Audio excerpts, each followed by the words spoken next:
நீங்கள் பார்த்துக் கொண்டிருப்பது நியூஸ் 21 செய்திகள். தமிழ்நாடு செய்திகளை உடனுக்குடன் தெரிந்து கொள்ள நியூஸ் 21 செய்திகளை பாருங்கள். உண்மை, உழைப்பு, உயர்வு. நாமக்கல் மாவட்டம் ராசிபுரம் வார்டு எண் 3 சிவானந்த சாலை குடியிருப்பு பகுதிகளில் பாதாள சாக்கடை நிரம்பு கழிவு நீர் ஒரு வாரமாக வெளியேற்றி செல்வதால் அப்பகுதிகளில் துர்நாற்றம் வீசி வருவதால் பொதுமக்கள் அவதிப்படுகின்றனர்.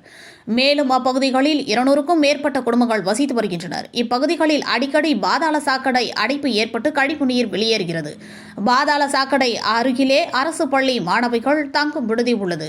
இந்த பாதாள சாக்கடையிலிருந்து வெளியேறும் கழிவுநீர் பக்கத்தில் உள்ள காலி நிலத்தின் வழியாக அருகில் உள்ள குழந்தைகள் படிக்கும் முத்தமிழ் பள்ளியின் மைதானத்திற்கு செல்கிறது.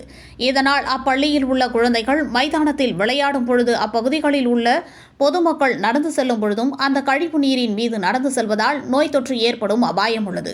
இது சம்பந்தமாக நகராட்சி நிர்வாகத்திடம் புகார் அளித்ததால் அவர்கள் வந்து பாதாள சாக்கடையை சுத்தம் செய்துவிட்டு சென்ற பின்னர் மீண்டும் பாதாள சாக்கடை நிரம்பி கழிவு நீர் வெளியே செல்கிறது. எனவே ராசிபுரம் நகராட்சி அதிகாரிகளிடம் இந்த பாதாள சாக்கடையை முறையாக சுத்தம் செய்து தரக்கோரி பொதுமக்கள் கோரிக்கை வைத்துள்ளனர். நியூஸ் 21 செய்திகளுக்காக ராசிபுரம் செய்தியாளர் ஸ்ரீனிவாசன்.